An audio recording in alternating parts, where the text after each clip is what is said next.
Hello viewers, welcome to Legend Online and YouTube classes. This is Praveen, Indian Polity faculty. ఈరోజు మనకి సెషన్లో భాగంగా నరేంద్ర మోడీ గారి కాలంలో చేసినటువంటి రాజ్యాంగ సవరణలు అనే అంశాన్ని మనం చూద్దాం. నరేంద్ర మోడీ గారి కాలంలో చేసినటువంటి రాజ్యాంగ సవరణలు దీన్నే మనం ఇంగ్లీష్లో కాన్స్టిట్యూషనల్ అమెండ్మెంట్ అంటాం. కాన్స్టిట్యూషనల్ అమెండ్మెంట్స్ అంటాం.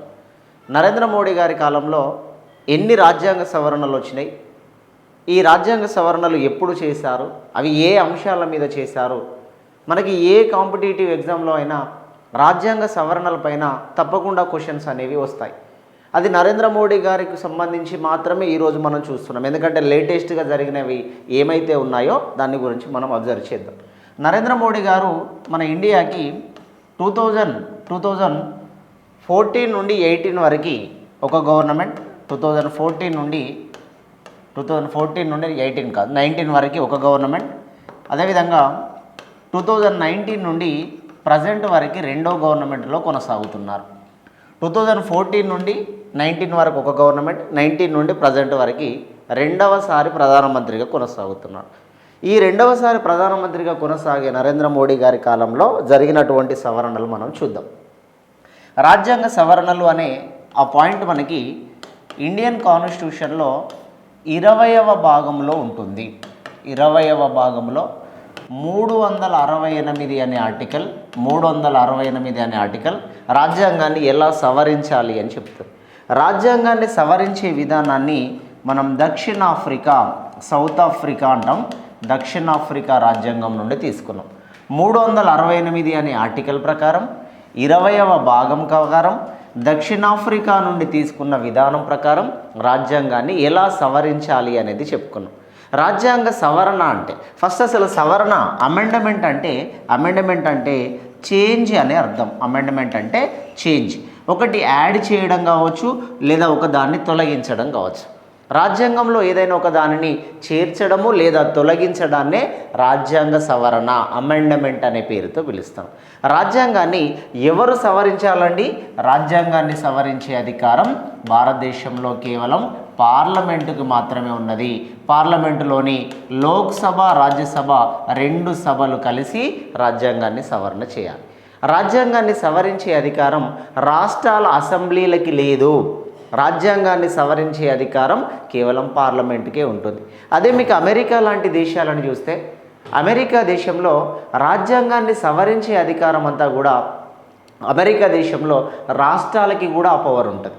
కానీ భారతదేశంలో రాజ్యాంగాన్ని సవరించే అధికారం కేవలం పార్లమెంటుకు మాత్రమే ఉంటుంది. ఈ పార్లమెంటులో లోక్సభ, రాజ్యసభ అనే రెండు సభలు ఉంటాయి కాబట్టి రెండు సభల ఆధారంగా రాజ్యాంగంలో ఏదైనా మార్పు చేయాలంటే రెండు సభల పర్మిషన్ కావాలి. అయితే ఈ రాజ్యాంగ సవరణ బిల్ అనేది 368 ప్రకారం రాజ్యాంగాన్ని సవరించే విధానం గురించి చెప్తాం.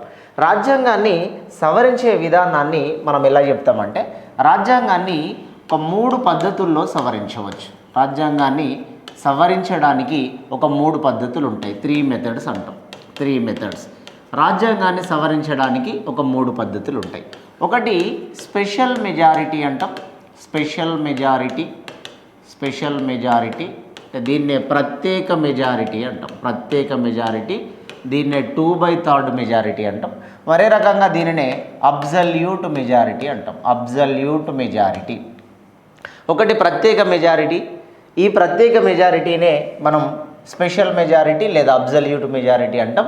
దీనిని 2/3తో సూచిస్తాము. ఈ 2/3 ఏంటి సార్ అంటే సభకి సంబంధించినటువంటి సభ్యుల యొక్క విధానంలో 2/3 అంటే లోక్సభలోని మొత్తం సభ్యుల సంఖ్య 543, రాజ్యసభలోని మొత్తం సభ్యుల సంఖ్య 245. 543లో 2/3 మెంబర్స్ సంతకాలు చేస్తే దాన్ని ప్రత్యేక మెజారిటీ అని అంటాం. 245లో 2/3 సంతకాలు చేస్తే దాన్ని ప్రత్యేక మెజారిటీ అంటాం. మొత్తం సభ్యుల సంఖ్యలో 2/3ని ప్రత్యేక మెజారిటీ అంటాం. ఇది ఫస్ట్ కండిషన్. రెండోది, రాజ్యాంగాన్ని సవరించడానికి సింపుల్ మెజారిటీ దీన్నే మనం సాధారణ మెజారిటీ అని అంటాం. సాధారణ మెజారిటీ, ఈ సాధారణ మెజారిటీనే 1/4 మెజారిటీ అని అంటాం. 1/4 మెజారిటీ. సాధారణ మెజారిటీ అని అంటే ఇప్పుడు లోక్సభలో ఎంతమంది అయితే సభకి హాజరవుతారో ఆ రోజు ఎంతమంది అయితే వస్తారో, ఫర్ ఎగ్జాంపుల్ 543లో ఒక 400 మంది అటెండ్ అయ్యారు అని అనుకుందాం. 400 మందిలో 1/4. రాజ్యసభలో ఎగ్జాంపుల్ మనకి ఒక 200 మంది అటెండ్ అయ్యారు అనుకుందాం. 200 మందిలో 1/4. వచ్చి సభలో కూర్చున్న వాళ్ళలో 1/4 మెజారిటీ అని అంటే దాన్ని సాధారణ మెజారిటీ అనే పేరుతో మనం చెప్పడం జరుగుతుంది.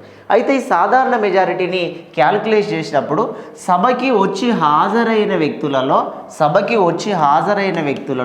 50% + 1 దాన్ని సంతకాల రూపంలో ఆమోదిస్తే దానిని మనం సాధారణ మెజారిటీ అంటాం. 50% + 1ని మనం ఇక్కడ సాధారణ మెజారిటీ అని అంటాం. సాధారణ మెజారిటీ అంటే 25% మెజారిటీ కాదు. మ్యాథ్స్ లెక్కలకి దీనికి ఎట్లాంటి సంబంధం లేదు. సాధారణ మెజారిటీ అంటే సభకి హాజరైన వ్యక్తుల సంఖ్యలో మనకి 50% + 1ని సాధారణ మెజారిటీ అంటాం. మొత్తం సభ్యుల సంఖ్యలో 2/3 మెంబర్స్ని మనం ప్రత్యేక మెజారిటీ అంటాం. ఇది రెండవది. మూడవది, స్పెషల్ మెజారిటీ. మూడో పద్ధతి స్పెషల్ మెజారిటీ ప్లస్ ½ + 1 లేదా మోర్ దాన్ హాఫ్ స్టేట్స్ అంటాం. More than half states acceptancy. ప్రత్యేక మెజారిటీతో పాటు సగం కంటే ఎక్కువ రాష్ట్రాల అనుమతి. ఫర్ ఎగ్జాంపుల్ ఇప్పుడు మనకి ఇండియాలో 28 రాష్ట్రాలు ఉన్నాయి, 8 కేంద్రపాలిత ప్రాంతాలు ఉన్నాయి. సగం కంటే ఎక్కువ రాష్ట్రాలు దాదాపుగా ఒక 15 రాష్ట్రాలైనా ఇప్పుడు యాక్సెప్ట్ చేస్తేనే ఏదైనా ఒక బిల్లు రూపంలో మనకి రావడానికి అవకాశం ఉంటుంది. అందుకే భారత రాజ్యాంగాన్ని 3 పద్ధతులలో సవరిస్తాం. ఈ సవరించే అటువంటి 3 పద్ధతుల్లో ఫస్ట్ వన్ స్పెషల్ మెజారిటీ అంటాం, రెండో వన్ సింపుల్ మెజారిటీ అంటాం, మూడోది సాధారణ ప్రత్యేక మెజారిటీ మరియు సగం కంటే ఎక్కువ రాష్ట్రాల ఆమోదం అంటాం. రాజ్యాంగాన్ని సవరించకపోతే విప్లవాలు, తిరుగుబాటులు వస్తాయి అని విల్లిన్ అనే ఒక విశ్లేషకుడు చెప్పాడు. రాజ్యాంగాన్ని సవరించకపోతే విప్లవాలు, తిరుగుబాట్లు వస్తాయి, కాబట్టి తప్పకుండా పరిస్థితులను బట్టి రాజ్యాంగాన్ని సవరించుకోండి అని చెప్పేసి విల్లిన్ అనే అటువంటి పర్సన్ మనకి తెలియజేయడం జరిగింది. ఇట్లా మనకి స్పెషల్ మెజారిటీ ఏదైతే ఉందో, స్పెషల్ మెజారిటీ ద్వారా చేసబడినటువంటి అంశాలు ప్రాథమిక హక్కులు కావచ్చు, ఆదేశిక సూత్రాలు కావచ్చు, లేదా ప్రాథమిక విధులు కావచ్చు, ఇట్లాంటి అంశాలన్నీ ప్రత్యేక మెజారిటీ ప్రకారం సవరించబడతాయి. అదేవిధంగా సాధారణ మెజారిటీ అంటే సుప్రీంకోర్టు, హైకోర్టు జడ్జీల సంఖ్యని పెంచడానికి, పార్లమెంటు జీతభత్యాలు పెంచడానికి, రాష్ట్రాల పునర్వ్యవస్థీకరణ కోసం, వీటన్నిటి కోసం మనం సాధారణ మెజారిటీ ఉపయోగిస్తాం. అదేవిధంగా ప్రత్యేక మెజారిటీ మరియు సగం కంటే ఎక్కువ రాష్ట్రాల అనుమతి అనేది మనకి స్థానిక సంస్థలకి సంబంధించింది కావచ్చు, లేదా రాష్ట్రపతి ఎన్నికల విధానానికి సంబంధించింది కావచ్చు. ఇట్లాంటి అంశాలలో మనం డెఫినెట్గా రాష్ట్రాల యొక్క పర్మిషన్ కూడా తీసుకున్నాక బిల్లులను ప్రవేశపెడతాం.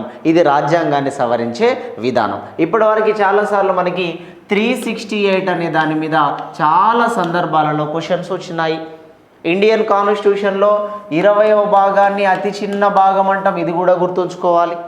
ఇండియన్ కాన్స్టిట్యూషన్లో 5వ భాగాన్ని అతిపెద్ద భాగం, 2వ అతిపెద్ద భాగం 6వ భాగం, 20వ భాగం రాజ్యాంగ సవరణ, 5వ భాగం కేంద్ర ప్రభుత్వం, 6వ భాగం రాష్ట్ర ప్రభుత్వం, అతిపెద్ద భాగం కేంద్ర ప్రభుత్వమైన 5వ భాగం, 2వ అతిపెద్ద భాగం 6వ భాగం, అతి చిన్న భాగము 20వ భాగం అని చెప్పేసి మనం ఈ రకంగా భాగాలలో కూడా ఈ విషయాన్ని ఇంక్లూడ్ చేసుకోవడం జరుగుతుంది.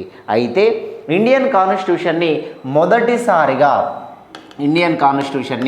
మొదటిసారిగా ఫస్ట్ కాన్స్టిట్యూషనల్ అమెండ్మెంట్ యాక్ట్ అని 1951లో మొదటిసారి రాజ్యాంగ సవరణ జరిగింది. ఈ మొదటిసారి రాజ్యాంగ సవరణే భూ సంస్కరణలు అనే అంశం మీద జరిగింది. ఈ భూ సంస్కరణలే భారత రాజ్యాంగంలో 9వ షెడ్యూల్లో ఉంటాయి. భూ సంస్కరణలు, పెట్టుబడిదారీ విధానం రద్దు, అదేవిధంగా రిజర్వేషన్ అనే అంశాన్ని 9వ షెడ్యూల్లో చేశాం. 9వ షెడ్యూల్ పైన జరిగిన సవరణే ఇండియన్ కాన్స్టిట్యూషన్లో మొదటి రాజ్యాంగ సవరణ.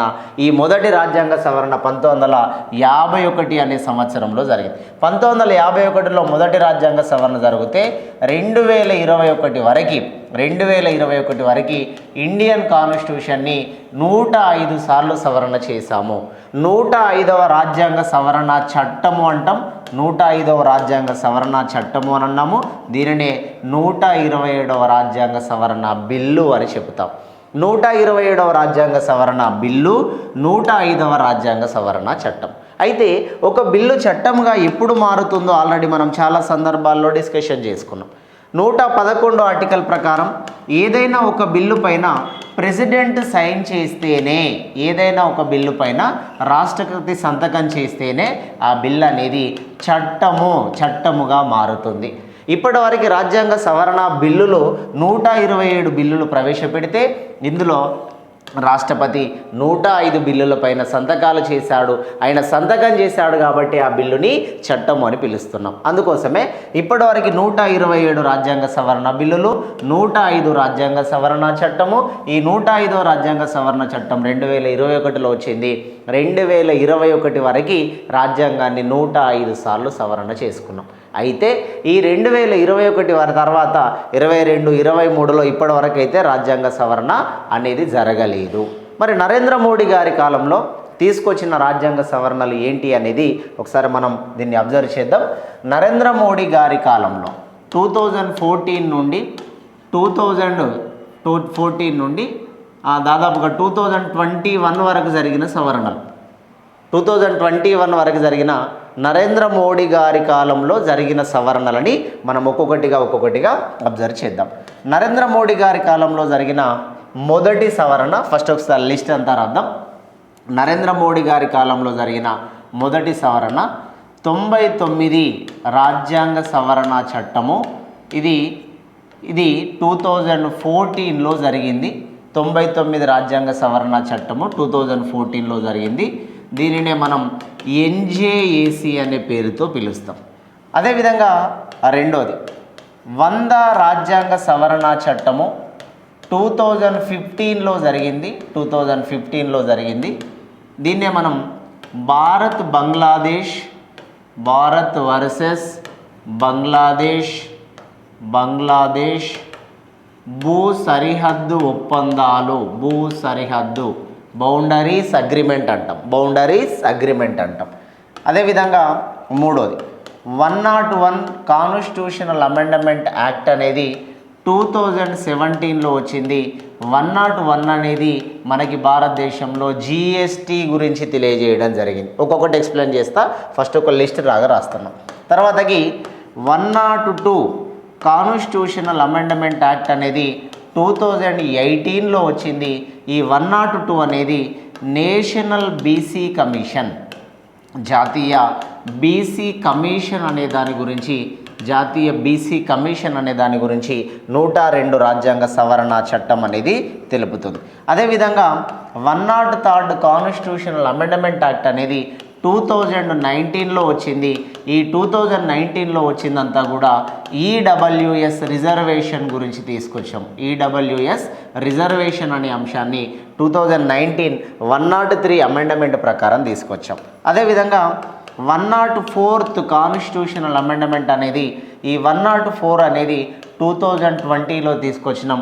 ఈ 2020లో తీసుకొచ్చిందే ఆంగ్లో ఇండియన్స్ యొక్క రిజర్వేషన్లు రద్దు చేశారు. ఆంగ్లో ఇండియన్ యొక్క రిజర్వేషన్లు అనేవి రద్దు చేయబడ్డాయి. అదేవిధంగా ఎస్సీ ఎస్టీల యొక్క రిజర్వేషన్లు మరొక 10 సంవత్సరాలు పెంచడం జరిగింది. ఒకే రాజ్యాంగ సవరణ 104 ప్రకారం ఆంగ్లో ఇండియన్ యొక్క రిజర్వేషన్లు రద్దు చేయడం జరిగింది. అదే సవరణ ప్రకారం ఎస్సీ ఎస్టీల యొక్క రిజర్వేషన్లు పెంచాము. ఎస్సీ ఎస్టీల యొక్క రిజర్వేషన్ అది లోక్సభలో, అది ఎమ్మెల్యే సభలో ఎస్సీ ఎస్టీలకి కొన్ని రిజర్వ్డ్ సీట్లు ఉండాలి. ఈ రిజర్వ్డ్ సీట్లని మరొక 10 సంవత్సరాలు పెంచుతున్నామని 2020 నుండి 2030 వరకు దీన్ని పెంచుతున్నాము అని చెప్పేసి ఒక రాజ్యాంగ సవరణని తీసుకురావడం జరిగింది. అదేవిధంగా నరేంద్ర మోడీ గారి కాలంలో వచ్చిన లాస్ట్ అండ్ ఫైనల్ 2021లో 105వ రాజ్యాంగ సవరణ చట్టం వచ్చింది. 105వ రాజ్యాంగ సవరణ చట్టం ప్రకారం బీసీ కులాలని గుర్తించే అధికారం గవర్నర్కి మరియు లెఫ్టినెంట్ గవర్నర్లకి అందించారు. బీసీ కులాలని గుర్తించే అధికారము గవర్నర్కి, లెఫ్టినెంట్ గవర్నర్కి ఇవ్వడం అనేది జరిగింది. అయితే నరేంద్ర మోడీ గారి కాలంలో మొత్తం జరిగినటువంటి రాజ్యాంగ సవరణలు 7 రాజ్యాంగ సవరణలు జరిగినాయి. అది 2014 నుండి 2021 వరకు మొత్తం జరిగినటువంటి రాజ్యాంగ సవరణలని 7 సవరణలుగా మనం చెప్పడం జరిగింది. ఇందులో భాగంగా మనకి ఒక్కొక్క సవరణ యొక్క వివరణ అనేది మనం పరిశీలన చేద్దాం. ఒక్కొక్క దాని గురించి ఫస్ట్ అబ్జర్వ్ చేసుకుంటూ వద్దాం. మనకి మొదటిసారిగా ఎన్జేఏసీని చూద్దాం. ఎన్జేఏసీ అనేది ఇప్పుడు మనం చెప్పుకున్నట్టుగా నరేంద్ర మోడీ తీసుకొచ్చినటువంటి మొదటిది ఇది. ఎన్జేఏసీ అనేది ఫస్ట్ వన్. ఈ ఎన్జేఏసీని మనకి నరేంద్ర మోడీ గారు 99వ రాజ్యాంగ సవరణ చట్టము 2014లో దీనికోసం ఒక చట్టము అనేది తీసుకురావడం జరిగింది. ఆయన చేసినటువంటి ఫస్ట్ ఇది. ఈ 99వ రాజ్యాంగ సవరణ చట్టం గురించి ఈ బిల్ అనేది 2014లో వచ్చింది. ఈ బిల్లు 2014లో వచ్చింది. 2014లో చట్టముగా మారింది. ఇది అమలులోకి రావడం అయితే 2015 నుండి అమల్లోకి వచ్చింది. 2015 ఏప్రిల్లో అమల్లోకి వచ్చింది. అదేవిధంగా 2015 అదే సంవత్సరం అక్టోబర్ నెలలో ఎన్జేఏసీ అనేది క్యాన్సల్ అయిపోయింది. ఎన్జేఏసీ అని అంటే మనకి ఇక్కడ మనం మాట్లాడుకునే కంటెంట్ ఎన్జేఏసీ అంటే నేషనల్ జ్యుడిషియరీ అపాయింట్మెంట్స్ కమిషన్ అంటాం. నేషనల్ జ్యుడిషియరీ అపాయింట్మెంట్ కమిషన్, దీన్నే తెలుగులో జాతీయ న్యాయ నియామకాల కమిషన్ అంటాం. జాతీయ న్యాయ నియామకాల కమిషన్ ఎన్జేఏసీ అనే దాన్ని తీసుకురావడం జరిగింది. అయితే ఈ ఎన్జేఏసీ ఏదైతే ఉందో, ఎన్జేఏసీ ఇండియన్ కాన్స్టిట్యూషన్లో 124th బిల్లుగా ఎన్జేఏసీని తీసుకున్నాం. ఎన్జేఏసీ 124th బిల్ అయింది. ఈ 124 బిల్లు పైన రాష్ట్రపతి సంతకం చేశాడు కాబట్టి 99వ రాజ్యాంగ సవరణ చట్టముగా మారింది. ఈ ఎన్జేఏసీ అనేది రాజ్యాంగ సంస్థ, బాగా గుర్తుంచుకోవాలి. ఇది కాన్స్టిట్యూషనల్ ఆర్గనైజేషన్. ఎన్జేఏసీ రాజ్యాంగ సంస్థ. దీనికోసం 124 clause A article, 124 clause B article, 124 clause C అని 3 ఆర్టికల్లను ఎన్జేఏసీ కోసం ఇండియన్ కాన్స్టిట్యూషన్లో చేర్చారు. ఎన్జేఏసీ ఇండియన్ కాన్స్టిట్యూషన్లో మనకి 3 ఆర్టికల్లో భాగంగా తీసుకురావడం జరిగింది. అయితే ఇక్కడ ఎన్జేఏసీ వర్సెస్ కొలీజియం అని ఎందుకు ఈ రెండింటిని వేరువేరుగా చూడాల్సిన అవసరం వస్తుంది? ఇండియన్ కాన్స్టిట్యూషన్లో ఎన్జేఏసీ అనేది ఏం చెప్తుంది అసలు? ఎన్జేఏసీకి కొలీజియం ఈ రెండింటికి మధ్య డిఫరెన్సెస్ ఏంటి అసలు? ఎన్జేఏసీ అంటే ఏంటి, కొలీజియం అని అంటే ఏంటి? ఈ రెండింటికి ఎందుకు వ్యత్యాసం ఏర్పడింది? ఇవి రెండు ఎందుకు ఒకదానికొకటి వేరియేషన్గా కనబడుతున్నాయి అంటే మనకి ఇండియన్ కాన్స్టిట్యూషన్లో ఆర్టికల్ 124 క్లాజ్ 2 ప్రకారం సుప్రీంకోర్టు యొక్క ప్రధాన న్యాయమూర్తిని అండ్ సుప్రీంకోర్టు యొక్క సీనియర్ న్యాయమూర్తులు ఎవరైతే ఉన్నారో ఆ సీనియర్ న్యాయమూర్తులని రాష్ట్రపతి నియమించాలి అనే కండిషన్ ఉంటుంది. భారత రాజ్యాంగంలో ఆర్టికల్ 124 క్లాజ్ 2 ప్రకారం సుప్రీంకోర్టు ప్రధాన న్యాయమూర్తిని, అదేవిధంగా సుప్రీంకోర్టు సీనియర్ న్యాయమూర్తులని రాష్ట్రపతి నియమిస్తాడు. ఇక్కడ మీరు గుర్తుంచుకోవాల్సింది ఏంటంటే సుప్రీంకోర్టు వాళ్ళని 124 ఆర్టికల్, హైకోర్టు వాళ్ళని 217 ఆర్టికల్ ప్రకారం 217 ఆర్టికల్ ప్రకారం కూడా రాష్ట్రపతి హైకోర్టు జడ్జీలను కూడా నియమిస్తారు. సుప్రీంకోర్టు జడ్జీలని రాష్ట్రపతి నియమిస్తాడు, హైకోర్టు జడ్జీలను కూడా రాష్ట్రపతి నియమిస్తాడు. అయితే ఇక్కడ సుప్రీంకోర్టు జడ్జీలని రాష్ట్రపతి నియమించేటప్పుడు రాష్ట్రపతి కొంతమంది సీనియర్ జడ్జీల యొక్క సలహా తీసుకోవాలి అనే కండిషన్ ఒకటి కాన్స్టిట్యూషన్లో ఉన్నది. రాష్ట్రపతి సుప్రీంకోర్టు జడ్జీలని, హైకోర్టు జడ్జీలను నియమిస్తున్నప్పుడు కొంతమంది సీనియర్ జడ్జీల యొక్క సలహా తీసుకోవాలి. ఎందుకంటే ఎవరిని ప్రధాన న్యాయమూర్తిగా చేస్తే బాగుంటుందో అది రాష్ట్రపతికి తెలియకపోవచ్చు గాక. ఎందుకంటే రాష్ట్రపతికి న్యాయశాస్త్రం మీద అవగాహన ఉన్నారా లేదా అనేది తెలియదు కదా. ఖచ్చితంగా న్యాయశాస్త్రం మీద పరిజ్ఞానం ఉన్నోడే ఈ దేశానికి రాష్ట్రపతి కావాలని ఎక్కడ లేదు కదా. అందుకోసమే రాష్ట్రపతి అనే అటువంటి పర్సన్ కొంతమంది సీనియర్ జడ్జీల యొక్క సలహా అడగాలి. ఈ సీనియర్ జడ్జీల యొక్క సలహా ప్రకారం ఏదైనా రాష్ట్రం నుండి సుప్రీంకోర్టుకు ఒక జడ్జిని నియమించాలన్నా సీనియర్ జడ్జీలను అడగాలి, లేదా సుప్రీంకోర్టు జడ్జిని ప్రధాన న్యాయమూర్తిగా చేయాలన్నా సీనియర్ జడ్జెస్ని అడగాలి. ఈ సీనియర్ జడ్జెస్ అందరికీ కలిపి పెట్టినటువంటి పేరే కొలీజియం అని అంటాం. కొలీజియం సీనియర్ జడ్జెస్ యొక్క పేరుని కొలీజియం అని అన్నాం. ఈ కొలీజియంలో 1+4 సీనియర్ జడ్జెస్ ఉంటారు. జాగ్రత్తగా గుర్తుంచుకోవాలి. ప్రతి కాంపిటేటివ్ ఎగ్జామ్లో మనకు సుప్రీంకోర్టు నుండి డెఫినెట్గా క్వశ్చన్ అనేది వస్తుంది. కంటెంట్ నేర్చుకొని ఉంటే ఆ క్వశ్చన్ వాడు ఏ రకంగా ఇచ్చినా చేయడానికి పాసిబిలిటీ ఉంటుంది. ఫస్ట్ సబ్జెక్టు నేర్చుకోవాలి, టెక్నిక్స్ కాదు, సబ్జెక్టు ఫస్ట్ నేర్చుకోవాలి. సబ్జెక్టు నేర్చుకున్నాక ఆటోమేటిక్గా టెక్నిక్స్ వస్తాయి. సబ్జెక్టు ఫుల్ ఫ్లెడ్జెడ్గా నేర్చుకున్నాక ఆటోమేటిక్గా దాన్ని కోడ్ సిస్టమ్ తయారు చేసుకోవడం వస్తుంది. కానీ ఫస్ట్ మనం కంటెంట్ నేర్చుకోవాలి. ఈ సబ్జెక్టుని పర్ఫెక్ట్గా అర్థం చేసుకుంటే వాడు ఏ రకంగా క్వశ్చన్ ఇచ్చినా చేసే అంత సామర్థ్యం, ఎబిలిటీ మనలో ఉంటుంది. రైట్. అందుకే మనం ఇక్కడ సీనియర్ జడ్జెస్ అందరినీ కలిసి కొలీజియం సీనియర్ జడ్జెస్ అందరినీ కలిపి కొలీజియం అంటాం. ఈ కొలీజియంలో 1+4 సీనియర్ జడ్జెస్ ఉంటారు. 1 అంటే ఒక ప్రధాన న్యాయమూర్తి ఉంటారు. మిగతా 4 మెంబర్స్ టాప్ 4లో ఉండే అటువంటి వ్యక్తులు. అంటే ఇక్కడ సుప్రీంకోర్టులో ప్రస్తుతం మనకు ఉన్నటువంటి సుప్రీంకోర్టు సభ్యుల సంఖ్య మనం 1+33 అంటాం. టోటల్గా సుప్రీంకోర్టులో 34 మెంబర్స్ ఉంటారు. ఈ 34లో 1 అనేటువంటి పర్సన్ ప్రధాన న్యాయమూర్తి, మిగతా టాప్ 4 మెంబర్స్ వయస్సు రీత్యా పెద్దవాళ్ళైన నలుగురిని తీసుకోవాలి. అందరికంటే ఆ నలుగురు వయసులో పెద్దవాళ్ళు అయి ఉండాలి. ఆ టాప్ మోస్ట్ 4 సీనియర్ జడ్జెస్ ఎవరైతే ఉంటారు. మరి వయసు రీత్యా ఎట్లా కౌంట్ చేస్తాం సార్? సుప్రీంకోర్టు జడ్జెస్ 65 సంవత్సరాలకి పదవి విరమణ చేస్తారు. హైకోర్టు జడ్జెస్ 62 సంవత్సరాలకి పదవి విరమణ చేస్తారు. అయితే ఈ సుప్రీంకోర్టు 65 సంవత్సరాలకి దగ్గరగా ఉన్నటువంటి పర్సన్స్ ఎవరైతే ఉంటారో వాళ్ళని సీనియర్ జడ్జెస్గా తీసుకుంటాం. ఆ టాప్ మోస్ట్ సీనియర్ 4 జడ్జెస్ మరియు ప్రధాన న్యాయమూర్తి ఉంటారు. వీళ్ళంతా కలిసి ఎవరిని జడ్జిగా సెలెక్ట్ చేసుకోవాలి అని ఒక ఆలోచనాత్మకంగా ఉంటారు. వీళ్ళందరిలో టాప్ 3 మెంబర్స్ మెజారిటీ, ఇక్కడ మనం ఏమనుకోవాలి, మెజారిటీ 3 మెంబర్స్ ఏది చెబితే అదే సక్సెస్ అవుతుంది. ఫర్ ఎగ్జాంపుల్ మనకి ఉజ్జల్ బుయాన్ ఈ ఉజ్జల్ బుయాన్ అని తెలంగాణ హైకోర్టుకు సంబంధించిన ప్రధాన న్యాయమూర్తి ఉండేది. ఈ ఉజ్జల్ బుయాన్ గారిని సుప్రీంకోర్టు జడ్జిగా సెలెక్ట్ చేసుకున్నారు. ఇంతకుముందు తెలంగాణ హైకోర్టుకి సంబంధించి జస్టిస్ హిమా కోహ్లీ అని తెలంగాణ హైకోర్టుకి ప్రధాన న్యాయమూర్తిగా చేసిన మొదటి మహిళ ఉండేది.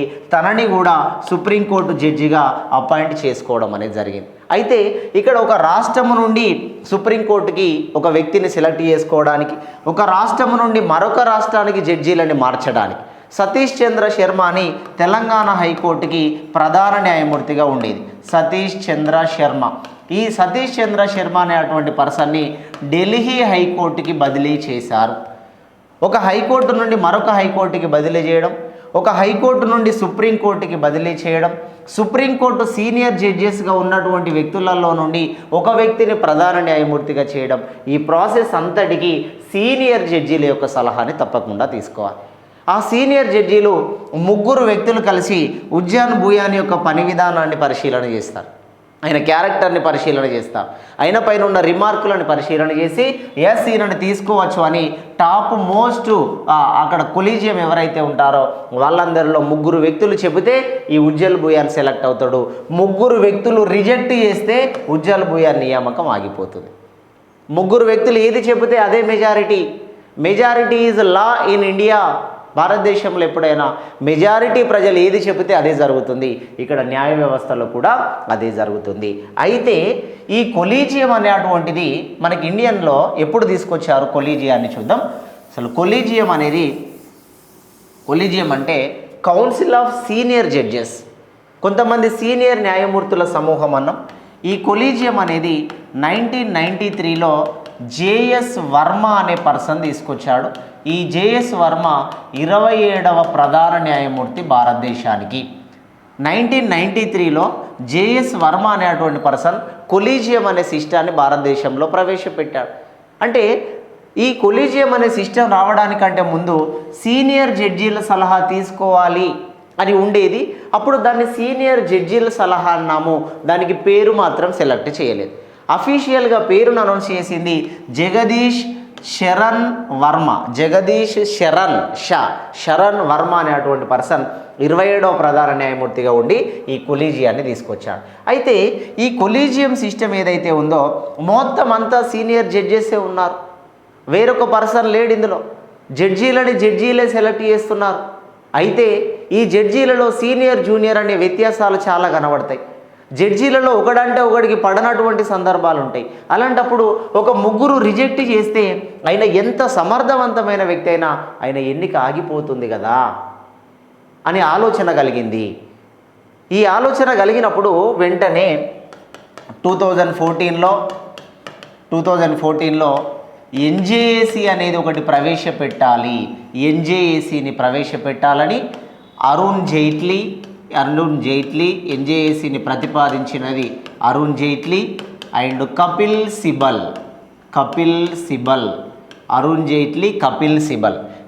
సిబల్ కాంగ్రెస్ పార్టీకి సంబంధించి మాజీ న్యాయశాఖ మంత్రిగా చేశాడు. అరుణ్ జైట్లీ గారు కూడా బీజేపీ పార్టీకి సంబంధించి న్యాయశాఖ మంత్రిగా అనేక శాఖ మంత్రులుగా చేసిన అనుభవం కలిగినటువంటి పెద్దవాళ్ళు. వీళ్ళిద్దరు ఏమన్నారంటే, ఇప్పటికీ కూడా కపిల్ సిబల్ ఇంకా బ్రతికే ఉన్నాడు. కపిల్ సిబల్, అరుణ్ జైట్లీ ఇద్దరు కూడా ఒక జడ్జీల సమూహము మరొక కొత్త జడ్జీని నియమించే అటువంటి సాంప్రదాయం ఇది సరిగ్గా లేదు, దీనిని తొలగించి ఎన్జేఏసీ అనేది ఒకటి ప్రవేశపెడదాం, ఈ ఎన్జేఏసీ కోసం పార్లమెంటులో తీర్మానం తీసుకొద్దామని ఎన్జేఏసీని ప్రవేశపెడితే 99వ రాజ్యాంగ సవరణ చట్టం ద్వారా ఎన్జేఏసీ అనేది భారత రాజ్యాంగం ప్రకారం ఒక సవరణ చట్టం ద్వారా రూపొందింది. ఇదే ఎన్జేఏసీలో మనకి 99 రాజ్యాంగ సవరణ చట్టం అనుకున్నాం. 2014లో ఎన్జేఏసీ అనేది తీసుకొస్తే 2015లో ఎన్జేఏసీ అమల్లోకి వచ్చింది. 2015 ఏప్రిల్ నుండి 2015 అక్టోబర్ వరకు పనిచేసింది. ఏప్రిల్లో అమల్లోకి వచ్చింది, అక్టోబర్లో రద్దు చేయబడ్డది. మరి ఎన్జేఏసీకి దీనికి తేడా ఏంటి సార్? ఎన్జేఏసీలో 1+5 మెంబర్స్ ఉంటారు. 1+5 ఎవరండి? ఒక సీనియర్ న్యాయమూర్తి, ఒక ప్రధాన న్యాయమూర్తి, 2 సీనియర్ జడ్జెస్, 2 సీనియర్ న్యాయమూర్తులు, ఒక లా మినిస్టర్, ఒక న్యాయశాఖ మంత్రి, అదేవిధంగా 2 సోషల్ యాక్టివిస్ట్స్, 2 సామాజిక కార్యకర్తలు. ఈ సామాజిక కార్యకర్తల్లో ఎస్సీ, ఎస్టీ, బీసీ, మైనారిటీ వర్గాలకి సంబంధించిన వాళ్ళు ఉంటారు. ఈ సామాజిక కార్యకర్తల పేరుని అనౌన్స్ చేసే కమిటీకి అధ్యక్షుడు ప్రధానమంత్రి. మళ్ళీ లాస్ట్కు అటు ఇటుగా పోయి ప్రధానమంత్రి చేతిలోకి వచ్చింది. అంటే ఇక్కడ ఎన్జేఏసీకి కొలీజియానికి తేడా ఏంటంటే, ఎన్జేఏసీలో ఒక ప్రధాన న్యాయమూర్తి, 2 సీనియర్ జడ్జెస్, ఒక న్యాయశాఖ మంత్రి, 2 సామాజిక కార్యకర్తలు ఉన్నారు. దీనికి వేరియేషన్ అర్థం చేసుకుంటే కొలీజియంలో అందరు జడ్జెసే ఉన్నారు, కానీ ఇక్కడ న్యాయశాఖ మంత్రి అంటే కార్యనిర్వహణ శాఖ ఎంటర్ అవుతుంది. అదేవిధంగా ఇద్దరు సామాజిక కార్యకర్తల పేర్లని ప్రతిపాదించే కమిటీకి అధ్యక్షుడు ప్రధానమంత్రి. అంటే ప్రధానమంత్రి యొక్క ఇన్ఫ్లుయెన్స్ ఇందులో ఉన్నది, మంత్రిమండలి యొక్క ఇన్ఫ్లుయెన్స్ ఇందులో ఉన్నది. అంటే ఇక్కడ ఈ 1+4లో 1+5లో 4 మెంబర్స్ ఏది చెబితే అదే మెజారిటీ, 4 మెంబర్స్ ఏది చెబితే అదే మెజారిటీ.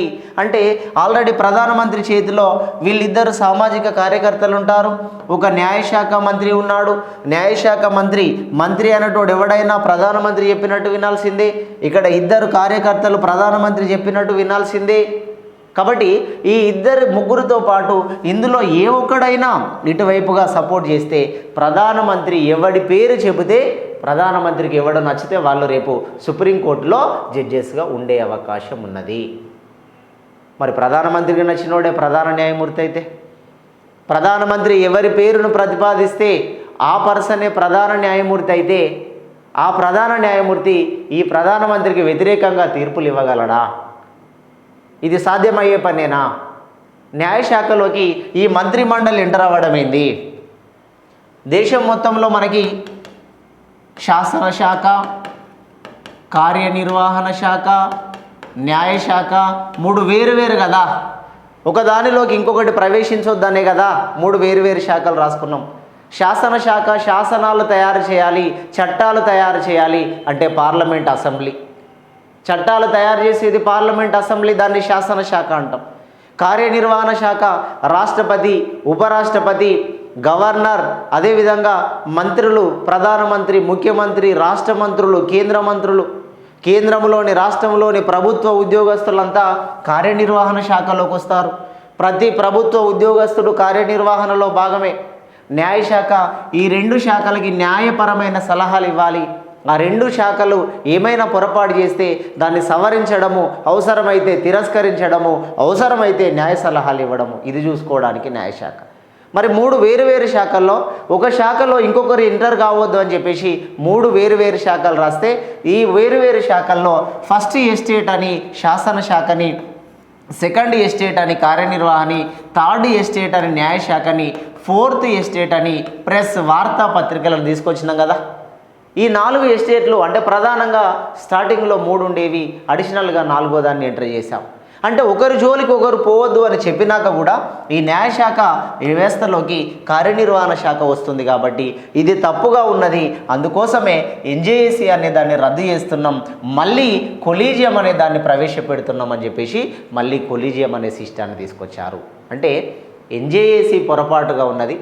ఒక జడ్జీని సెలెక్ట్ చేసేటప్పుడు జడ్జీలే ఉండాలి, కానీ వేరే వాళ్ళు ఉంటే అన్యాయం జరుగుతుందని కొంతమంది చెప్తున్నారు.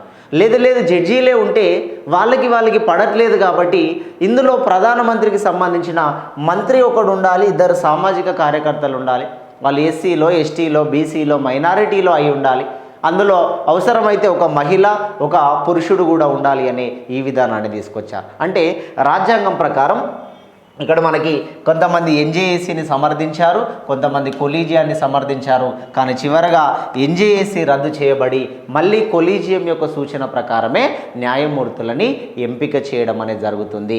ఇందుకోసం ఈ సిస్టాన్ని ప్రవేశపెట్టడం కోసం నరేంద్ర మోడీ గారు మొదటిసారిగా ఎన్జేఏసీ అనేటువంటి ప్రక్రియని మనకు భారతదేశంలో తీసుకొచ్చాడు. నరేంద్ర మోడీ గారి కాలంలో చేయబడినటువంటి మొదటి రాజ్యాంగ సవరణ. జాగ్రత్తగా ఒక్కొక్క పాయింట్ని గుర్తుంచుకోవాలి. ఇలా ఒక ఆర్డర్గా గుర్తుంచుకున్నప్పుడు మాత్రమే మనకి సిస్టమ్ అనేది అర్థమైపోతుంది. రైట్. రెండవది అందుకే ఫస్ట్ నేను లిస్ట్ రాయించాను. లిస్ట్ రాసినాకనే మనం కంటెంట్ స్టార్ట్ చేస్తాం. రెండవది భారత్ బంగ్లాదేశ్ మధ్య భూ సరిహద్దు బౌండరీ అగ్రిమెంట్స్ అంటాం. భూ సరిహద్దు ఒప్పందాలు, భారత్ బంగ్లాదేశ్ మధ్య భూ సరిహద్దు ఒప్పందాలు. దీనినే మనం 100 రాజ్యాంగ సవరణ చట్టము 2015లో ఈ అంశాన్ని తీసుకున్నాం. మరి బౌండరీస్ అగ్రిమెంట్ యాక్ట్ అని భారతదేశంలో భూ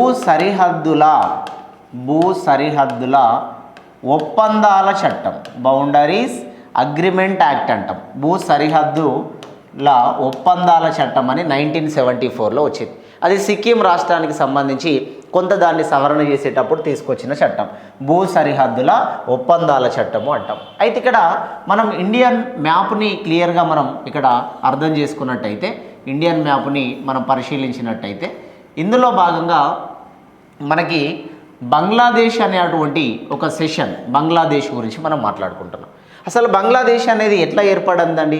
బంగ్లాదేశ్ అనేది ఎట్లా ఏర్పడ్డది?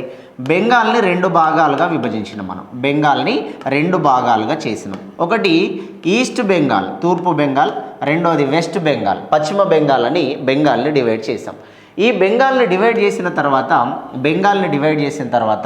తూర్పు బెంగాల్ని ఫస్ట్ తూర్పు పాకిస్తాన్ అని పిలిచినాం. తూర్పు బెంగాల్ని తూర్పు పాకిస్తాన్ అని పిలిచినాం. ఈ తూర్పు పాకిస్తాన్ అనేటువంటి పేరునే, తూర్పు పాకిస్తాన్ అనే పేరునే 1971 నుండి బంగ్లాదేశ్ అని పిలుస్తున్నాము. తూర్పు పాకిస్తాన్ యొక్క పేరునే 1971 నుండి బంగ్లాదేశ్ అని పిలుస్తున్నాం. అయితే పేరు పెట్టడం మాత్రం స్టార్టింగ్లో 1947లో స్వతంత్రం వస్తే 1947 నుండి 1971 అనేటువంటి ఈ సందర్భం వరకు తూర్పు పాకిస్తాన్ అన్నం, తర్వాత అది బంగ్లాదేశ్గా మారిపోయింది. అయితే ఇక్కడ తూర్పు బెంగాల్ పశ్చిమ బెంగాల్ మధ్య కొన్ని సరిహద్దు ఒప్పందాలకి కొన్ని చిన్న చిన్న గొడవలు జరిగేటువంటి పరిస్థితి వచ్చింది. ఈ సరిహద్దు సెట్ చేసుకుంటే సరిపోతుంది. కొన్ని ప్రాంతాలు మాకు ఇవ్వడం, కొన్ని ప్రాంతాలు మీరు తీసుకోవడం. దీనికోసం యుద్ధం చేయాల్సినటువంటి స్థాయి దాకా మనం ఎందుకు పోవాలి అని ఆలోచన చేసి ఇక్కడ భారత్ బంగ్లాదేశ్ కొన్ని సరిహద్దు ఒప్పందాలు చేసుకుంటే ఇక్కడ ఏం జరిగిందంటే పశ్చిమ బెంగాల్లోని 111 గ్రామాలని బంగ్లాదేశ్లో కలిపాం. పశ్చిమ బెంగాల్లోని 111 గ్రామాలని బంగ్లాదేశ్లో కలిపాం. అదేవిధంగా బంగ్లాదేశ్లోని 51 గ్రామాలని ఇండియాలో కలిపారు. బంగ్లాదేశ్లోని 51 గ్రామాలని ఇండియాలో కలిపారు. పశ్చిమ బెంగాల్లోని 111 గ్రామాలని బంగ్లాదేశ్లో కలిపాం. మనం బంగ్లాదేశ్లో కలిపినటువంటి ప్రాంతాలు 111 ప్రాంతాలు, వాళ్ళు మన దేశంలో కలిపినటువంటి ప్రాంతాలు 51 ప్రాంతాలు. అయితే కొన్ని ప్రాంతాలను మనం ఎక్కువగా కోల్పోవాల్సి వచ్చింది కదా సార్ అంటే, ఒప్పందాలు అంటే ఇలానే ఉంటాయి.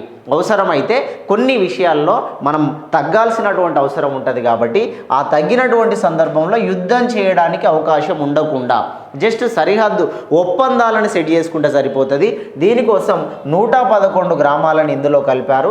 అదేవిధంగా బంగ్లాదేశ్ నుండి 151 గ్రామాలని భారతదేశంలోకి తీసుకొచ్చారు.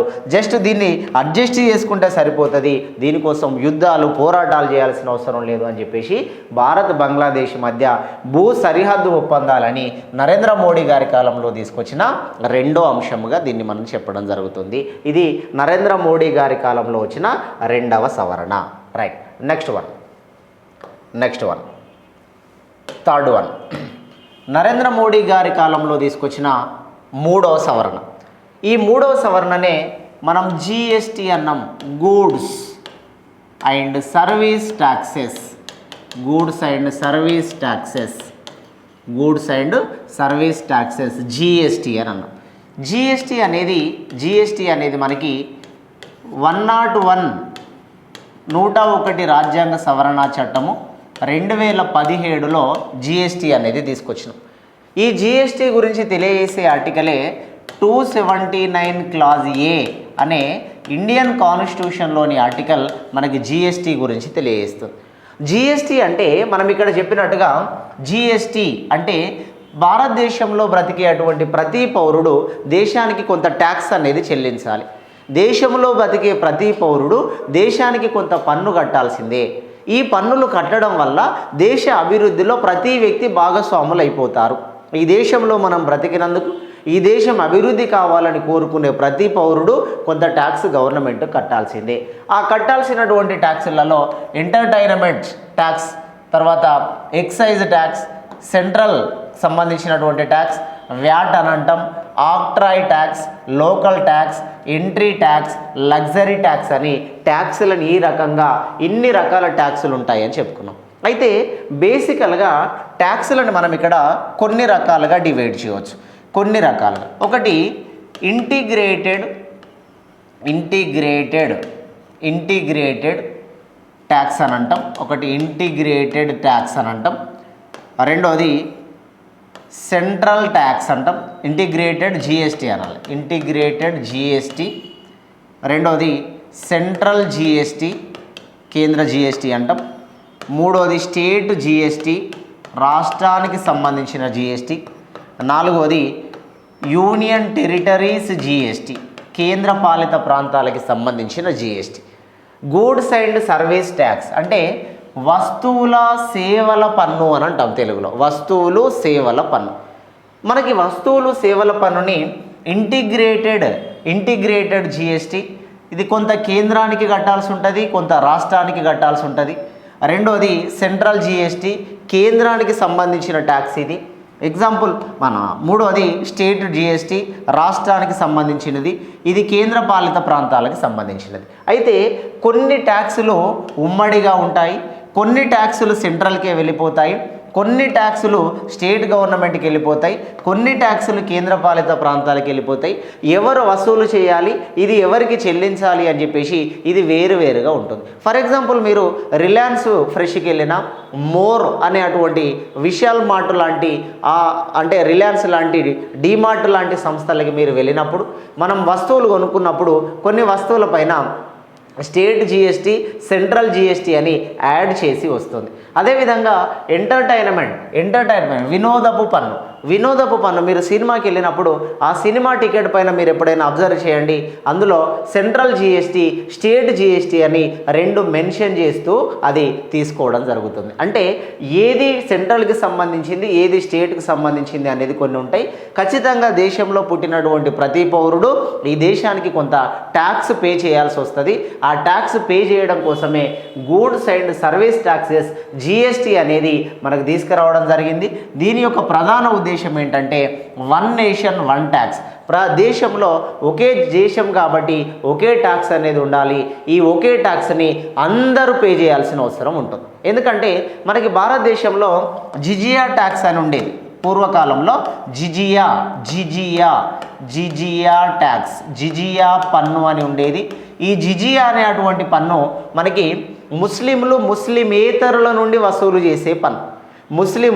ముస్లిమేతరుల నుండి వసూలు చేసే పన్ను. అంటే ఈ జిజియా ట్యాక్స్ అనేది ఢిల్లీ సుల్తానుల కాలంలో ప్రవేశపెట్టబడితే ఈ జిజియా ట్యాక్స్ అనేది మొఘల్స్ కాలం వచ్చిన తర్వాత జిజియా ట్యాక్స్ని రద్దు చేయడం అనేది జరిగింది.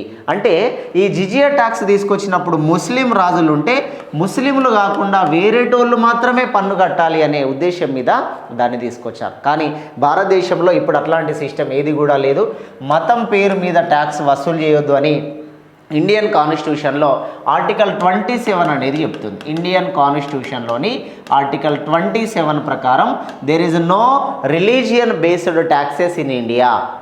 మత ఆధారిత పన్నులని ఈ దేశంలో ఉండవు అని చెప్పేసి చెప్పడం జరుగుతుంది.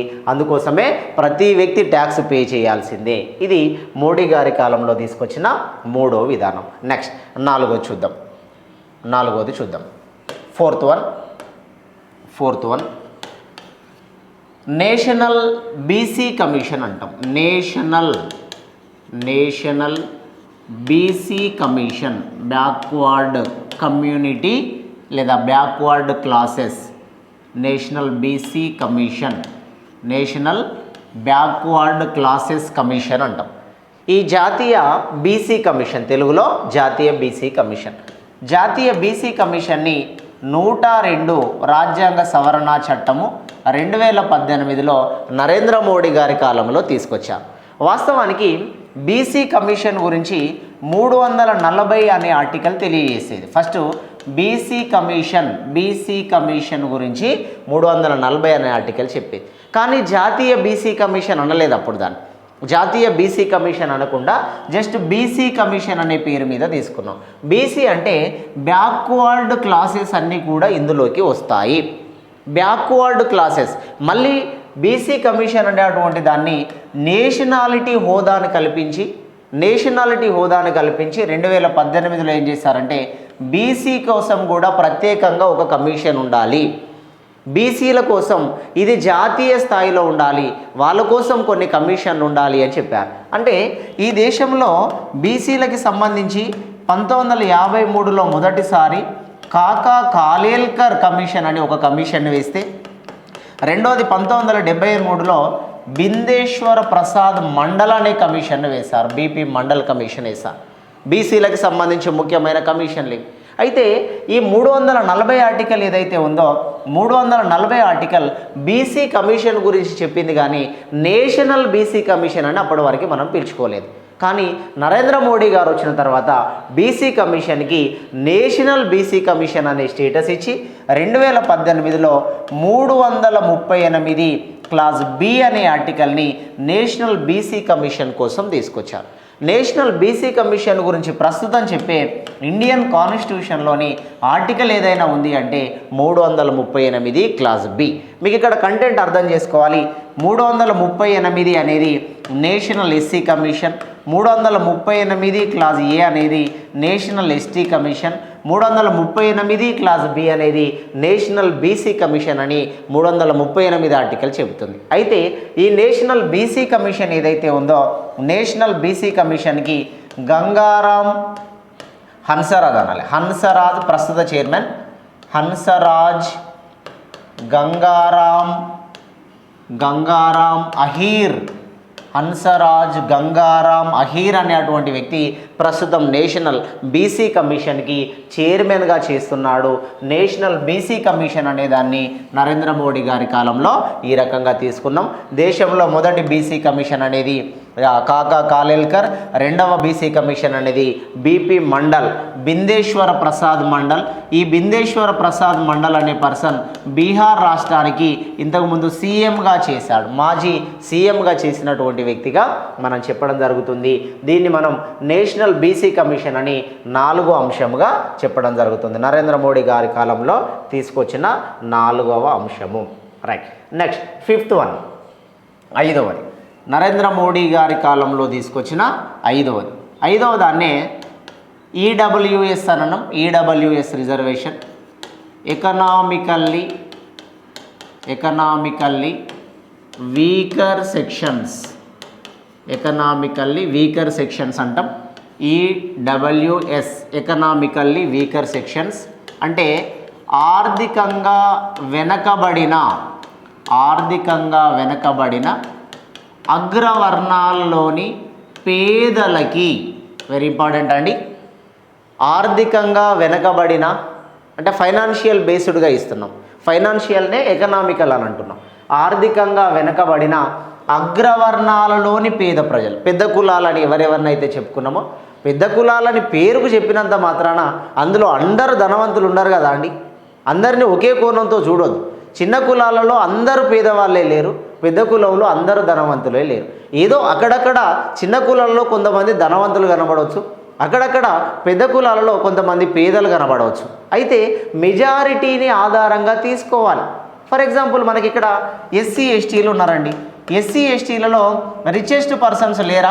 ధనవంతులు కూడా ఉన్నారు కదా ఎస్సీ ఎస్టీలలో. ఎస్సీ ఎస్టీ కమ్యూనిటీకి సంబంధించిన వాళ్ళు మంచి పొలిటీషియన్స్ కూడా ఉన్నారు కదా. మరి ఎస్సీ ఎస్టీలు ధనవంతులే, ఎస్సీ ఎస్టీలు మంచి పొలిటీషియన్సే అని మనం ఎస్సీ ఎస్టీల రిజర్వేషన్లు రద్దు చేయట్లేదు కదా. అంటే కొంతమంది మాత్రమే ఎదిగినారు, మిగతా వాళ్ళు ఇంకా ఎదగకుండా మెజారిటీ ప్రజలు అలానే ఉన్నారు. అయితే దీన్ని కూడా మనం ఇక్కడ అర్థం చేసుకోవాలి. ఈడబ్ల్యూఎస్ రిజర్వేషన్ని, దీన్ని ఓసీ రిజర్వేషన్ అనవచ్చు. ఓసీలలో కూడా చాలామంది ఇప్పటికీ కూడా పేద ప్రజలు చాలామంది ఉన్నారు. ఓసీలలో చాలామంది పేద ప్రజలు ఉన్నారు. కొంతమంది అక్కడక్కడ రాజకీయంగా ఎదిగిన వారు ధనవంతులు కొంతమంది ఉండొచ్చు, కానీ మెజారిటీ పీపుల్స్ ఇప్పటికీ కూడా ఓసీలలో చాలామంది పేదలు ఉన్నారు అనేటువంటి ఉద్దేశం మీద ఈడబ్ల్యూఎస్ రిజర్వేషన్ అనేది తీసుకొచ్చారు. ఈ ఈడబ్ల్యూఎస్ రిజర్వేషన్నే మనం ఓసీ రిజర్వేషన్ అంటున్నాం. ఈ ఓసీ రిజర్వేషన్ అనేది 10% ఇవ్వాలి. ఈ 10% ఎందులో ఇవ్వాలి? ఎడ్యుకేషన్, వాళ్ళు చదువుకోవడంలో 10% రిజర్వేషన్, వాళ్ళకి ఉద్యోగాలలో 10% రిజర్వేషన్ ఇవ్వాలి. ఈ 10% రిజర్వేషన్ ఇవ్వడం కోసమనే మనకి ఇండియన్ కాన్స్టిట్యూషన్లో 103 రాజ్యాంగ సవరణ చట్టం అనేది 2019లో తీసుకొచ్చారు. 2019లో తీసుకొచ్చారు. 2019 జనవరి 14 నుండి దేశవ్యాప్తంగా అమలులోకి వచ్చింది. 2019 జనవరి 14 నుండి దేశవ్యాప్తంగా అమలులోకి వచ్చింది. జనవరి 19 నుంచి అమల్లోకి తీసుకురావడం అనేది జరిగింది. అయితే దీన్ని మనకి లోక్సభలో రాజ్యసభలో తీసుకొచ్చారు, దీన్ని ఆమోదించుకున్నారు. మరి బీసీలకి సంబంధించి ఒక కమిషన్ వచ్చినప్పుడు ఓసీలని కూడా రక్షించడానికి ఈడబ్ల్యూఎస్ రిజర్వేషన్ తీసుకొస్తే ఈ ఈడబ్ల్యూఎస్ రిజర్వేషన్ కోసం మనం 2 ఆర్టికల్లో చేంజ్ చేసినామండి. 15 క్లాజ్ 6 అనే ఆర్టికల్ ఓసీలకి అందరితో పాటు ఎడ్యుకేషన్లో రిజర్వేషన్ కల్పించాలి. ఓసీలకి కూడా విద్యా వ్యవస్థలో ఎస్సీ ఎస్టీ బీసీలకి ఎట్లా అయితే సపరేట్ సీట్లు ఉన్నాయో, ఎస్సీ ఎస్టీ బీసీలకి ఎలా అయితే సపరేట్గా వాళ్ళకు కొంత స్కాలర్షిప్స్ అని రిక్రూట్మెంట్కి సంబంధించిన కొన్ని అలాట్మెంట్ సీట్స్ ఉంటాయో, అందులో భాగంగా ఇక నుండి ఓసీలకి కూడా ప్రత్యేకంగా కొన్ని సీట్లు ఉండాలనే ఉద్దేశం మీద 15 క్లాస్ 6 అనేది ఎడ్యుకేషన్లో రిజర్వేషన్ గురించి చెప్పుకున్నాం. నెక్స్ట్ అందులోనే 16 క్లాస్ 6 16 క్లాస్ 6 అనే ఆర్టికల్ ఓసీ వర్గాలకి ఎంప్లాయ్మెంట్లో రిజర్వేషన్. ఓసీ వర్గాలకి ఎంప్లాయ్మెంట్లో రిజర్వేషన్. ఓసీలకి ఉద్యోగాలలో రిజర్వేషన్ ఇవ్వాలి. ఇంతకుముందు ప్రీవియస్ చూస్తే ఓసీలంతా కూడా జనరల్ కేటగిరీలో వచ్చేది. ఈ జనరల్ కేటగిరీలో ఎస్సీ ఉద్యోగాలు ఎస్సీలకే ఉండేవి, ఎస్టీ ఉద్యోగాలు ఎస్టీలకే ఉండేవి, బీసీ ఉద్యోగాలు బీసీలకే ఉండేది. కానీ ఓసీ అనేటువంటి వాళ్ళు జనరల్ ఉద్యోగాల కిందకు వచ్చేది. ఆ జనరల్లో ఓసీలు ఉండేది. మళ్ళీ ఈ జనరల్లో ఎస్సీ వచ్చి పోటీ పడతాడు, ఎస్టీ వచ్చి పోటీ పడతాడు, బీసీ వచ్చి పోటీ పడతాడు. వీళ్ళందరూ పోటీ పడతారు జనరల్ అంటే జనరల్ అనే అటువంటి కేటగిరీలో. ఎస్సీ ఉద్యోగాలు ఎస్సీకే ఉంటాయి, మళ్ళీ ఆయన జనరల్కి పోటీకి వస్తాడు. ఎస్టీ ఉద్యోగాలు ఎస్టీకే ఉంటాయి, జనరల్లో పోటీకి వస్తాడు. బీసీ ఉద్యోగాలు బీసీకే ఉంటాయి, జనరల్లో పోటీకి వస్తాడు. అంటే వాళ్ళకటు కులపరమైనటువంటి సపోర్ట్ ఉంది, జనరల్లో కూడా ఉద్యోగాన్ని కొట్టడానికి సపోర్ట్ ఉంది. అయితే వీళ్ళందరితో పోటీపడి ఎక్కువ మార్కులు తెచ్చుకుంటే తప్ప ఉద్యోగం రాని పరిస్థితులలో చాలామంది ఓసీ కమ్యూనిటీకి సంబంధించిన వాళ్ళు చాలా డిసప్పాయింట్ అయ్యే విషయం ఇదే. అందుకోసమే నరేంద్ర మోడీ గారి కాలంలో చాలా మంచి ఆలోచన ఇది. నరేంద్ర మోడీ తీసుకొచ్చినటువంటి దాని ప్రకారం ఎస్సీ ఎస్టీ బీసీలతో పాటు ఇక నుండి ఓసీలకి రిజర్వేషన్ ఇవ్వాలి. ఆ ఓసీ రిజర్వేషన్నే ఈడబ్ల్యూఎస్ రిజర్వేషన్ అంటాం. ఈ ఓసీ రిజర్వేషన్తో పాటు జనరల్లో కూడా మళ్ళీ ఈడబ్ల్యూఎస్ వాళ్ళకి ఛాన్స్ ఇవ్వాలి. ఈడబ్ల్యూఎస్ రిజర్వేషన్కు ప్రత్యేక ఉద్యోగాలు కేటాయిస్తూ ఎస్సీ ఎస్టీ బీసీలు జనరల్లో ఎట్లా అయితే పోటీకి వస్తారో మళ్ళీ ఈడబ్ల్యూఎస్ వాళ్ళు కూడా జనరల్లో పోటీకి రావడానికి అవకాశం ఇవ్వాలనే ఉద్దేశం మీద ఈడబ్ల్యూఎస్ రిజర్వేషన్ను తీసుకొచ్చారు. ఈడబ్ల్యూఎస్ రిజర్వేషన్ కోసం 2 ఆర్టికల్లను మార్చినాం. ఈ 2 ఆర్టికల్ కూడా ఫండమెంటల్ రైట్స్లో ఉంటాయి. 2 ఆర్టికల్లను కూడా ప్రాథమిక హక్కుల్లో భాగంగా మనం తీసుకోవడం జరిగింది. అయితే ఈడబ్ల్యూఎస్ రిజర్వేషన్ ఎవరికి ఉపయోగపడుతుంది అని అంటే బ్రాహ్మణ, క్షత్రియ, వైశ్య, మన ఆంధ్రప్రదేశ్ తెలంగాణలో అయితే రెడ్డి, వెలమ, కమ్మ ఇట్లాంటి పటేల్స్ అనే అటువంటి కమ్యూనిటీ ఏదైతే ఉన్నదో నాడార్స్కి సంబంధించినటువంటి ఒక కులం ఉంటుంది. వాళ్ళకి కూడా భూమిహార్లు అని కొన్ని కులాలు ఉంటాయి. ఉత్తరప్రదేశ్లో ఉత్తర భారతదేశానికి సంబంధించినటువంటి ఆ పరిసర ప్రాంతాల్లో ఆ భూమిహార్లు అని అంటారు. వాళ్ళని బ్రాహ్మణకు సంబంధించినటువంటి కొన్ని సంఘాలు ఉంటాయి. ఆ సంఘాలలో కొన్ని కులాలకు సంబంధించినటువంటి వాళ్ళు కూడా ఉంటారు. కాబట్టి ఓసీ అనే కమ్యూనిటీని ఇట్లా తీసుకున్నాం. అయితే ఈడబ్ల్యూఎస్ రిజర్వేషన్ కోసం ఎవరు ఎలిజిబుల్ పర్సన్? ఇక్కడ ఈడబ్ల్యూఎస్ రిజర్వేషన్ ఎవరికి ఎలిజిబిలిటీ ఇస్తుంది? ఎలిజిబిలిటీ ఎవరికి ఉంది అని అంటే యాన్యువల్ ఇన్కమ్ 8 లక్షల లోపు ఉండాలి. వాళ్ళకి యాన్యువల్ ఇన్కమ్ అనేది వార్షిక ఆదాయం, సంవత్సర ఆదాయం 8 లక్షల లోపు ఉండాలి. అదేవిధంగా రెండో కండిషన్ 5 ఎకరాల లోపు అగ్రికల్చర్ ల్యాండ్ కలిగి ఉండాలి. వ్యవసాయం చేసుకునే భూమి 5 ఎకరాల లోపు ఉండాలి. వార్షిక ఆదాయం, సంవత్సర ఆదాయం 8 లక్షల లోపు ఉండాలి. అదేవిధంగా సాగు చేసుకునే అగ్రికల్చర్ భూమి 5 ఎకరాల లోపు ఉండాలి. మూడో condition residential flat less than 100 square feets. Residential flats నివాస స్థలం ఏదైతే ఉంటుందో ఆ నివాస స్థలము 100 చదరపు గజాలలో నివాస స్థలం ఉండాలి. అదేవిధంగా ఈ నివాస స్థలాన్ని మన గ్రామాలలో పట్టణాలలో రెండింటిని వేరువేరుగా తీసుకుంటాం. ఎక్కడైనా 1000 చదరపు అడుగుల లోపే ఉండాలి. అయితే 1000 చదరపు అడుగుల లోపు ఉండాలి అని చెప్పడంతో పాటు ఇంకొకటి ఏం చెప్పారంటే 100 గజాలు అనేది మనకి మండల ప్రాంతాలు అంటే అర్బన్ ఏరియాలో 100 గజాల లోపే ఉండాలి. ఇల్లు అనేది అర్బన్ ఏరియాలో 100 గజాల లోపే ఉండాలి. అదే గ్రామీణ ప్రాంతాల్లో అయితే 200 గజాల లోపు ఉండాలి. అర్బన్ ప్రాంతంలో 100 గజాల లోపు ఉండాలి, గ్రామీణ ప్రాంతాల్లో 200 గజాల లోపు ఉండాలి. మొత్తం ఇల్లు అయితే 1000 చదరపు కిలోమీటర్ల ఆ విస్తీర్ణాన్ని దాటడానికి అవకాశం లేదు అన్నట్టుగా దీన్ని చెప్పడం జరిగింది. ఈడబ్ల్యూఎస్కి సంబంధించినటువంటి సర్టిఫికెట్ని ఎంఆర్ఓ ఆఫీస్ నుండి మనం తీసుకోవడానికి అవకాశం ఉంటుంది. ఇన్ని క్వాలిఫికేషన్స్ ఉంటే డెఫినెట్గా ఎంఆర్ఓ ఆఫీస్ ద్వారా మనకి ఈడబ్ల్యూఎస్ రిజర్వేషన్ తీసుకోవడం జరుగుతుంది. దీన్ని మనం economically weaker sections EWS reservation అని తీసుకోవడం జరిగింది. రైట్, నెక్స్ట్ కండిషన్ మనకి ఆంగ్లో ఇండియన్ కమ్యూనిటీ అని అంటున్నాం. మనకి నెక్స్ట్ వన్ ఇప్పుడు మనం చెప్పుకునేది సిక్స్త్ వన్ ఆంగ్లో ఇండియన్ అంటున్నాం. ఆంగ్లో ఇండియన్కి సంబంధించి 104 రాజ్యాంగ సవరణ చట్టము 2020లో ఆంగ్లో ఇండియన్కి సంబంధించినటువంటి రిజర్వేషన్ ఆంగ్లో ఇండియన్ కమ్యూనిటీ అని రాసుకున్నాం. అయితే ఇది ఆంగ్లో ఇండియన్ రిజర్వేషన్ గురించి చెప్తున్నాం మనం. ఆంగ్లో ఇండియన్ రిజర్వేషన్ అనే పాయింట్ గురించి మనం మాట్లాడుతున్నాం. మరి ఆంగ్లో ఇండియన్స్ అంటే ఎవరండి? ఇండియన్స్కి ఆంగ్లేయులకి అంటే బ్రిటిష్ వాళ్ళకి. భారతదేశంలో బ్రిటిష్ వాళ్ళు 1858 సంవత్సరం నుండి 1947 సంవత్సరం వరకు భారతదేశంలోనే ఉన్నారు బ్రిటిష్ వాళ్ళు. స్వతంత్రం వచ్చిన తర్వాత వెళ్ళిపోకుండా కొంతమంది ఇక్కడే సెటిల్ అయిన వాళ్ళు ఉన్నారు. స్వతంత్రం రావడానికంటే ముందే మన వాళ్ళని కొంతమంది లవ్ చేసి పెళ్లి చేసుకున్న వాళ్ళు ఉన్నారు, లేదా మన వాళ్ళే కొంతమంది అటు అడిక్ట్ అయినటువంటి వాళ్ళు కూడా ఉన్నారు. సరే, ఇది ఏమైతేనేం కానీ భారతీయుడికి బ్రిటిష్ వాడికి పుట్టినటువంటి పిల్లలనే ఆంగ్లో ఇండియన్స్ అంటారు. ఈ ఆంగ్లో ఇండియన్ అనేవాళ్ళు స్వతంత్రం వచ్చినాక కూడా వెళ్ళిపోలేనటువంటి పరిస్థితులలో ఇక్కడ కొంతమంది సెటిల్ అయిపోయినారు, బిజినెస్ రీత్యా సెటిల్ అయిపోయినారు, లేదంటే భారతదేశంలో బతుకుదామని మన భారతీయులు ఏమైనా ప్రెజర్ చేయడం వల్ల ఇక్కడే ఆగిపోయినారు. మొత్తానికి వాళ్ళకి పుట్టినటువంటి సంతానాన్ని ఆంగ్లో ఇండియన్ అంటాం. అయితే ఈ ఆంగ్లో ఇండియన్స్ ఎవరైతే ఉన్నారో ఆంగ్లో ఇండియన్ రిజర్వేషన్ని మరియు ఎస్సీ ఎస్టీల రిజర్వేషన్ ఈ రెండింటినీ కలిపి ఒకేసారి ఒకే ఫ్రేమ్ మీద తీసుకుంటాం.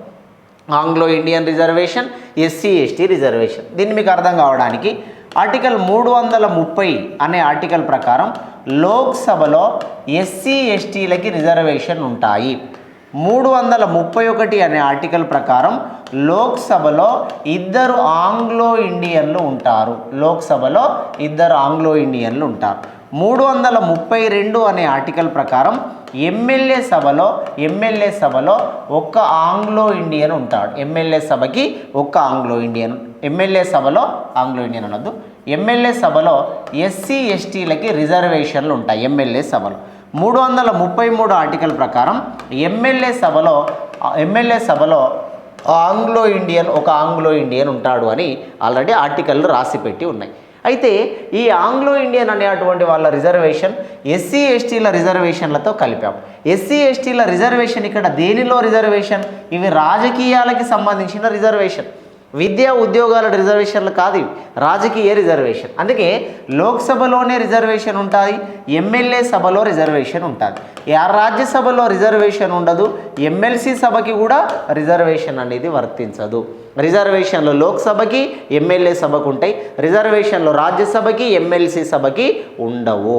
అయితే ఇక్కడ ఆంగ్లో ఇండియన్ అనే రిజర్వేషన్ని ఎస్సీ ఎస్టీలకు సంబంధించినటువంటి రిజర్వేషన్లని 1950 రాజ్యాంగం అమల్లోకి వచ్చినప్పటి నుండి ఇవి కొనసాగుతూనే వస్తున్నాయి.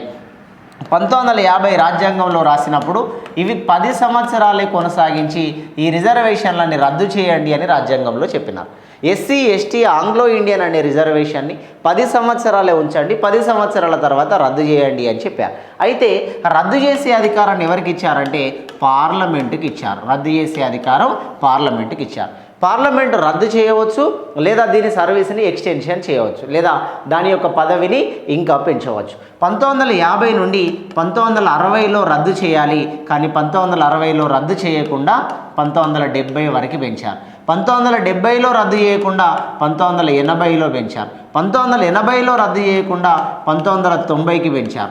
1990లో రద్దు చేయకుండా 2010 వరకు పెంచారు. 2010లోనైనా రద్దు చేస్తారంటే 2020 వరకు పెంచారు. 2020లో పెంచితే 2020లో నరేంద్ర మోడీకి అది ఉన్నట్టు వచ్చింది. 2020 వచ్చేసరికి నరేంద్ర మోడీ గవర్నమెంట్ వచ్చింది. ఈ ఆంగ్లో ఇండియన్ల రిజర్వేషన్లు ఇంకా ఎంతకాలం పెంచుకుంటూ పోదాం, వాడికి ఏంది అవకాశం ఇచ్చేది అనే ఆలోచన కలిగింది నరేంద్ర మోడీ ప్రభుత్వానికి. వెంటనే పార్లమెంటులో తీర్మానం చేసినాం.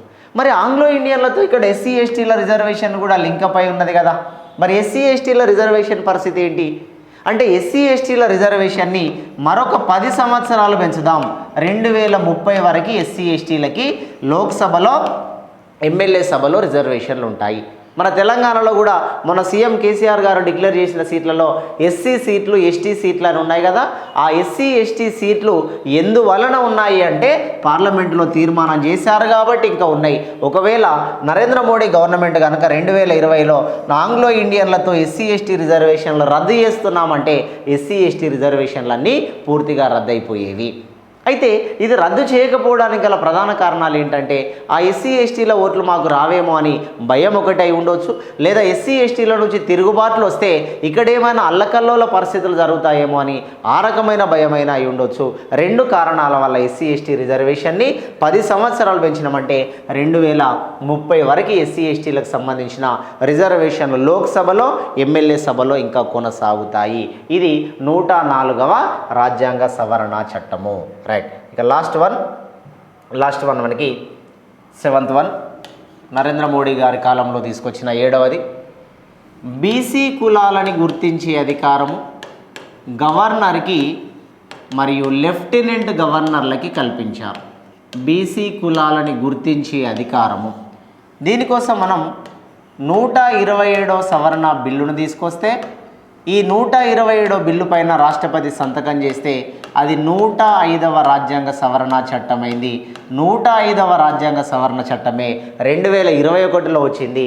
2021లో ఈ చట్టం పైన సంతకం చేసినటువంటి రాష్ట్రపతి రామ్నాథ్ కోవింద్ అనే రాష్ట్రపతి సంతకం చేశారు. దీని ఉద్దేశం ఏంటంటే, బీసీ కులాలని గుర్తించే అధికారం.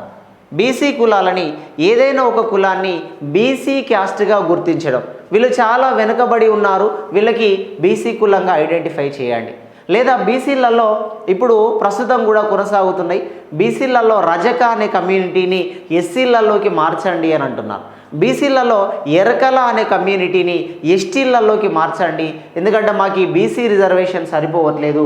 బీసీలకి సంబంధించిన రిజర్వేషన్ 27% బీసీల రిజర్వేషన్, ఎస్సీలకి సంబంధించిన రిజర్వేషన్ 15% ఎస్సీల రిజర్వేషన్, ఎస్టీలకి సంబంధించిన రిజర్వేషన్ 7.5% ఎస్టీలకు సంబంధించిన రిజర్వేషన్. తెలంగాణలో ఎస్టీల రిజర్వేషన్ 10% రిజర్వేషన్ ఉన్నది. ఈడబ్ల్యూఎస్ రిజర్వేషన్ అనేది 10% రిజర్వేషన్ ఉన్నది. అందుకోసమే చాలా బీసీ సంఘాలు, బీసీ కులాలు ఏమంటున్నాయంటే, మమ్మల్ని బీసీలలో నుండి ఎస్సీలలోకైనా పంపండి, లేదా బీసీలలో నుండి ఎస్టీలకైనా పంపండి. ఇలా పంపితే ఆ రిజర్వేషన్ తోటైనా మేమేమైనా అభివృద్ధి చెందుతామేమో అనే ఉద్దేశం మీద ఈ అంశాన్ని తీసుకున్నారు. అయితే ఇంతకుముందు ప్రీవియస్లో ఒక కులాన్ని బీసీలో నుండి ఎస్సీ ఎస్టీలోకి మార్చడానికి, లేదా ఏదైనా కులాన్ని వెనకబడిన కులముగా గుర్తించడానికి అధికారం ఎవరికి ఉండేదంటే రాష్ట్రపతికి ఉండేది. ఇక నుండి రాష్ట్రపతి గారికి కాదు, ఈ అధికారం అనేది గవర్నర్కి ఇస్తున్నాము అని చెప్పేసి రాష్ట్రాలలో గవర్నర్కి ఇచ్చినాం, కేంద్రపాలిత ప్రాంతాల్లో లెఫ్టినెంట్ గవర్నర్కి ఇచ్చినాం. ఇక నుండి ఈ బీసీ కులాలని గుర్తించే అధికారం గవర్నర్కి, లెఫ్టినెంట్ గవర్నర్కి ఇస్తున్నాం. దీనిని బట్టి మీరు ఈ విధంగా బీసీ కులాలని, ఎస్సీ ఎస్టీ కులాలని, ఇక్కడ ఉండే అటువంటి కులాలని పరిరక్షించండి అనేటువంటి ఉద్దేశం మీద ఈ అంశాలను తీసుకురావడం జరిగింది. అయితే నరేంద్ర మోడీ గారి కాలంలో తీసుకొచ్చిన రాజ్యాంగ సవరణల గురించి మనం చూడడం అనేది జరిగింది. అంటే ఎప్పుడు కూడా మనకి ఇండియన్ కాన్స్టిట్యూషన్లో ఏ అంశం మీదనైనా కావచ్చు, రాజ్యాంగ సవరణ అనేది వచ్చినప్పుడు ఆ రాజ్యాంగ సవరణకి సంబంధించి ఎప్పుడైనా కూడా మనకి ఖచ్చితంగా అందులో ఏదో ఒక వైపు నుండి క్వశ్చన్ అనేది రావడానికి ఉంటుంది. అది ఒక పర్సన్కి సంబంధించిన పేరు మీద కావచ్చు, లేదా రాజ్యాంగ సవరణ అనే ఆర్టికల్ మీద కావచ్చు, మనం చెప్పినటువంటి ఈ అంశాల మీద కావచ్చు.